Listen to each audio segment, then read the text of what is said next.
Let's talk about something that can be genuinely terrifying when you're buying a house: financial ghosts. Now, I'm not talking about spooky spirits. I'm talking about old debts that can come back to haunt a property's title and totally wreck your deal. So, let's get into it. So, picture this. You found the one, your dream home. The offer is in. It's accepted. You're just days away from closing. And then the phone rings. Could something as boring as an old furnace rental from a previous owner actually kill the whole deal? You'd be surprised, but the answer is a big, fat yes. And here's exactly how it plays out. Your lawyer calls and says, "We've hit a snag." It's not your mortgage, it's not the inspection, it's a legal claim, a lien that's still attached to the property. And get this, it's from a furnace that was financed 10 years ago and paid off long before you ever even stepped foot in the house.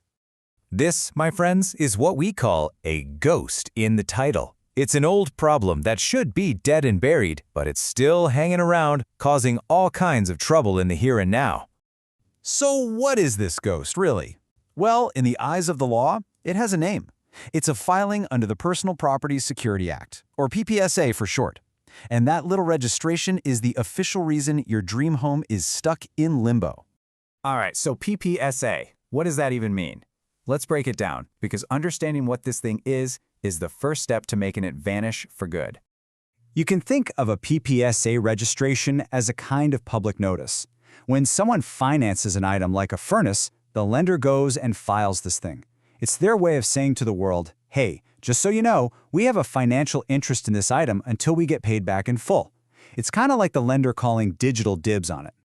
Okay, but wait a minute. That leads to the most obvious question, right? If the previous owner paid that furnace off ages ago, why is this digital dibs still attached to the property? Well, the reason is usually just boring paperwork. You see, the lender got their final payment, the debt was totally settled, but they just never did that one last administrative step. They never went back into the system to officially remove the registration. So yeah, the debt is history, but the registration is still very much alive, and it's a huge problem for you. So, how do you stop this from happening to you? Well, you have to become a bit of a ghost hunter. And the good news is you can actually search for these hidden liens before they blow up in your face on closing day. And you know what? The whole process is actually pretty straightforward. It really just boils down to 3 simple steps. First, you get to the right portal. Second, you plug in the seller's exact legal name. And third, you check out the results. Let's walk through it. Your ghost hunt starts right here on the Service Ontario portal. Now, you'll see a few search options on the screen. For the best, most thorough check, you're going to want to select Individual, Non-Specific. That's going to cast the widest possible net to find anything that might be hiding. Now, for the next step, and I cannot stress this enough, this is absolutely crucial. You have to enter the seller's exact legal name. The system is super literal. It needs an exact match. Any tiny typo, even using Mike instead of Michael, could mean you miss the registration completely. And after you search, you'll get one of 2 results. On the left, that no match screen, that's what you're hoping for. That's your green light, the all clear. But if you see the screen on the right, the one that says a match was found, well, that's when your ghost hunt gets interesting and it's time to dig a little deeper. If you do get a match, the system spits out a report that looks like this. And honestly, this thing is your treasure map. It gives you all the clues you need to solve the puzzle. Who the original lender was, what the item was, like a specific furnace with a serial number, and the exact date the lien was registered. So, you found a ghost. Now what? First, don't panic. You are not stuck. There's a really clear legal process for getting that old debt wiped off the title for good.